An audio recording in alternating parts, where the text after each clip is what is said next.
Hello everyone, आप सभी का स्वागत है मेरे चैनल सुमन राय पर, जिसका उद्देश्य है भारत को जानो और दुनिया को पहचानो।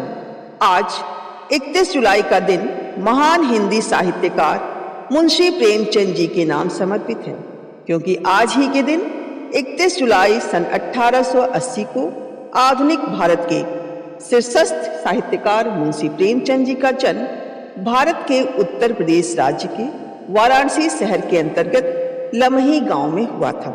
उनके पिता का नाम अजायब राय था, जो कि लमही गांव में ही डाकघर के मुंशी थे, और उनकी माता का नाम आनंदी देवी था। मुंशी प्रेमचंद का वास्तविक नाम श्री धनपत राय श्रीवास्तव था, लेकिन इन्हें मुंशी प्रेमचंद और नवाब राय के नाम से ज्यादा जाना जाता है। प्रेमचंद जी का बचपन काफी कष्टमय बीता। महज 7 वर्ष पूरा करते ही इनकी माता का देहांत हो गया तथा 14 साल की उम्र में इनके पिताजी का भी देहांत हो गया। इस तरह इनके बचपन में इनके ऊपर मुसीबतों का पहाड़ सा टूट पड़ा। कहा जाता है कि उनके घर में भयंकर गरीबी थी। प्रेमचंद की आर्थिक विपत्तियों का अनुमान इस घटना से लगाया जा सकता है कि पैसे के अभाव में उन्हें अपना कोट और पुस्तकें तक बेचनी पड़ी थी। एक दिन ऐसी हालत हो गई कि वे अपनी सारी पुस्तकों को लेकर एक बुक सेलर के पास पहुंच गए। वहां उन्हें एक हेडमास्टर साहब मिले, जिन्होंने उन्हें अपने स्कूल में अध्यापक पद पर नियुक्त किया। अपनी गरीबी से लड़ते हुए प्रेमचंद ने अपनी पढ़ाई मैट्रिक तक पूरी कर ली। उन्हें पढ़ने का काफी शौक था। वे आगे चलकर वकील बनना चाहते थे, मगर गरीबी ने उनके इस सपने को तोड़ दिया। जीवन की इन विषम परिस्थितियों में भी मुंशी प्रेमचंद जी ने हार नहीं माना और अपनी लेखनी को ही अपनी ताकत बना लिया। सन 1900 में मुंशी प्रेमचंद को बहरीच के सरकारी जिला स्कूल में असिस्टेंट टीचर की नौकरी मिल गई, जहां उन्हें महीने के 20 रुपए तनख्वाह के रूप में मिलते थे। किंतु सन 1921 में महात्मा गांधी जी के आह्वान पर उन्होंने अध्यापक की नौकरी छोड़ दी। नौकरी छोड़ने के बाद कुछ दिनों तक उन्होंने मर्यादा नामक पत्रिका में संपादन का काम किया। सन 1930 से सन 1932 के बीच उन्होंने खुद की मासिक पत्रिका हंस एवं साप्ताहिक पत्रिका जागरण निकालना शुरू किया। कुछ दिनों तक उन्होंने मुंबई में फिल्म के लिए कथा भी लिखी। उनकी कहानी पर बनी फिल्म का नाम मजदूर था। यह 1934 में प्रदर्शित हुई, परंतु फिल्मी दुनिया उन्हें रास नहीं आई और अपने कॉन्ट्रैक्ट को पूरा किए बिना ही वे बनारस वापस लौट आए। प्रेमचंद जी ने मूल रूप से हिंदी में 1915 से कहानियां लिखना शुरू किया। उनकी पहली हिंदी कहानी 1925 में सरस्वती पत्रिका में सौत नाम से प्रकाशित हुई तथा सन 1918 से उन्होंने उपन्यास लिखना शुरू किया। उनके पहले उपन्यास का नाम सेवा सदन है। प्रेमचंद जी ने अपने जीवन में तकरीबन 300 लघु कथाएं, 14 उपन्यास, निबंध और पत्र भी लिखे हैं। इतना ही नहीं, उन्होंने बहुत से बहुभाषिक साहित्यों का हिंदी अनुवाद भी किया है। प्रेमचंद जी की बहुत सी प्रसिद्ध रचनाओं का उनकी मृत्यु के बाद इंग्लिश अनुवाद भी किया गया है। सादे एवं सरल जीवन के मालिक प्रेमचंद जी हमेशा मस्त रहते थे। अपने जीवन में वे हमेशा चुनौतियों और मुश्किलों का सामना करते थे। उनके दिल में हमेशा अपने मित्रों के लिए प्रेम भाव होता था और साथ ही गरीब एवं पीड़ितों के लिए सहानुभूति का सागर भी बसा होता था।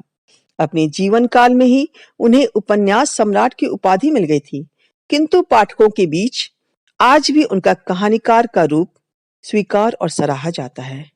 प्रेमचंद जी अपनी हर कृति को इतने समर्पित भाव से रचते कि पात्र जीवंत होकर पाठक के हृदय में धड़कने लगते थे। यहाँ तक कि पात्र यदि व्यथित है तो पाठक की पलक की कोर भी नम हो उठती। पात्र यदि किसी समस्या का शिकार है, तब उसकी मनोवैज्ञानिक प्रस्तुति इतनी प्रभावी होती है कि पाठक भी समाधान मिलने तक बेताबी का अनुभव करता है। वे स्वयं आजीवन जमीन से जुड़े रहे और अपने पात्रों का चयन भी हमेशा परिवेश के अनुसार ही किया। उनके द्वारा रचित पात्र होरी तो किसानों का प्रतिनिधि चरित्र ही बन गया। प्रेमचंद एक सच्चे भारतीय थे। एक सामान्य भारतीय की तरह उनकी आवश्यकताएं भी सीमित थी। उनके कथाकार पुत्र अमृत राय ने एक जगह लिखा है, क्या तो उनका हुलिया था, घुटनों से जरा नीचे तक पहुंचने वाली मिल की धोती, उसके ऊपर कुर्ता और पैरों में बंददार जूते। आप शायद उन्हें प्रेमचंद मानने से इनकार कर दे, लेकिन तब भी वही प्रेमचंद थे, क्योंकि वही हिंदुस्तान है। प्रेमचंद हिंदी के पहले साहित्यकार थे जिन्होंने पश्चिमी पूंजीवादी एवं औद्योगिक सभ्यता के संकट को पहचाना और देश की मूल कृषि, संस्कृति तथा भारतीय जीवन दृष्टि की रक्षा की। सुमित्रा नंदन पंत के शब्दों में, प्रेमचंद ने नवीन भारतीयता एवं नवीन राष्ट्रीयता का समुज्ज्वल आदर्श प्रस्तुत कर गांधी जी के समान ही देश का पथ प्रदर्शन किया। प्रेमचंद भारतीयता के सच्चे प्रतीक थे, सशक्त प्रतिनिधि थे, किंतु यह हमारी वैचारिक दरिद्रता है कि हम उस युग पुरुष को याद भी करते हैं तो तब जब किसी अस्तरहीन विवाद के चलते गोदान की प्रतियां चलाई जाती हैं। प्रेमचंद जैसे लेखक सिर्फ उपन्यास या कहानी की रचना नहीं करते, बल्कि वो गोदान में होरी की बेबसी दिखाते हैं, तो वहीं कफन में घीसू और माधव की गरीबी और उस गरीबी से जन्मी संवेदनहीनता जैसे विषय जब कागज पर उकेरते हैं तो पढ़कर पाठक का कलेजा बाहर आ जाता है।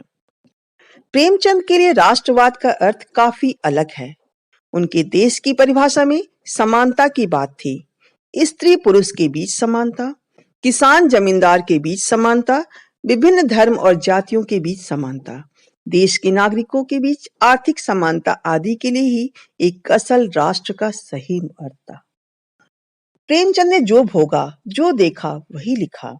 मुंशी प्रेमचंद की कल्पनाओं में चांद या मौसम का जिक्र नहीं, बल्कि उनके साहित्य में हमेशा ही समाज के स्याह पक्ष का जिक्र मिलता है।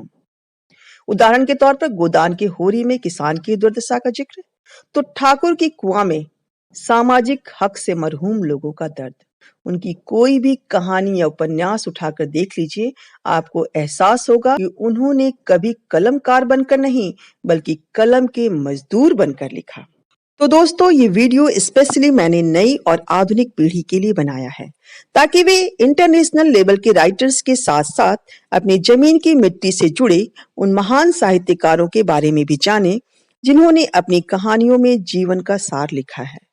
मैं अगले वीडियो में उनकी कुछ प्रसिद्ध कहानियों का ऑडियो प्रस्तुत करने जा रही हूँ, तो आपसे गुजारिश है कि मेरे चैनल पर महान साहित्यकारों की जीवनी और कहानियों को सुनने के लिए मेरे चैनल सुमन राय को सब्सक्राइब कर वीडियो को लाइक, शेयर और बेल आइकन प्रेस कर मेरे वीडियोस की नोटिफिकेशन सबसे पहले प्राप्त करें।